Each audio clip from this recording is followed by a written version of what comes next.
सबसे पहले जो आपने बात की कि हम 26,000 से 22,200 तक गए, ठीक है, इतनी एफआईआई सेलिंग, इतना नेगेटिव सब कुछ होने के बाद पहले वाली मार्केट में अगर इस तरीके के नेगेटिव आए होते तो हम 15,000 हो जाते हैं ना। तो इसमें एक चीज़ तो ये अब क्लियर हो गई कि डोमेस्टिक कहीं नहीं जा रहा है, वो सपोर्ट कर रहा है।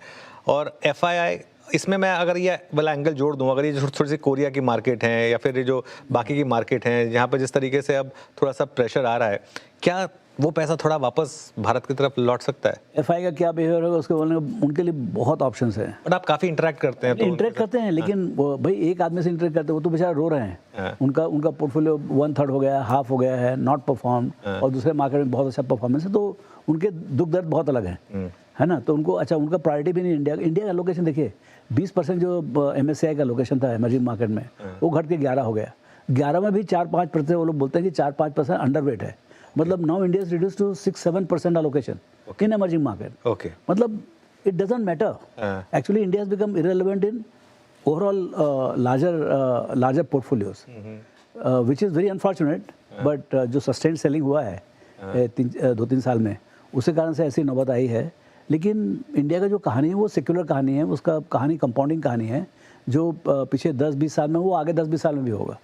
और इस साल जो ग्रोथ पिकअप हुआ है, इससे लोगों को फिर वापस मिलेगा। अर्षद भाई, अभी मतलब India can we afford to ignore India? मेरे को ऐसा लगता है कि इंडिया कहानी इतना कंपल्सिव है कि डोमेस्टिक्स तो खैर खरीदेंगे, at some point of time they will look back and they will come. लेकिन जब वो खरीदने आएंगे तो प्राइस नहीं मिलेंगे तो आप देखो क्या होता है। मतलब वो ये फॉर्म में सब बेच तो चले गए वो, लेकिन उनकी बाइंग भी बहुत तूफान होती है। जब वो उनका जब मूड आता है तो एक दिन में वो $1 बिलियन भी खरीदना नहीं देखते ना, वो तो मतलब एकदम फिर वो एलोकेशन होगा तो मतलब उनको डालने का है पैसा, और वो जल्दी में डालने का है। तो वो चीज़ जो है, यदि हम sustained earning, see I think this is where the जो पॉलिसी मेकर्स हैं, जो जिस ढंग से जो इकोनॉमी को मैनेज कर रहे हैं दिल्ली में, वो उनको ये बात समझ में आनी चाहिए कि भाई वो लोग क्या करेंगे अपने पास कंट्रोल नहीं है, लेकिन हम क्या करते हैं वो तो जैसे हमारी इकोनॉमी 7.5% 8% से ग्रो हो रही है, विच इज़ फैंटास्टिक। तो वो ग्रोथ जो है जिसके कारण से हो, चाहे क्रेडिट ग्रोथ के कारण से है या गुड सप्लाई साइड मैनेजमेंट है, जैसे भी है, उनको अच्छा समझ है, मेरे को उतना समझ नहीं है। लेकिन keeping this 7.5-8% growth with 3-4% inflation, even if inflation is somewhat higher, say 4 to 5%, I think we should not allow the growth to slow down. जिस दिन ग्रोथ स्लो डाउन होगा, वो जो रहस्य है वो भी भाग जाएंगे यहाँ से।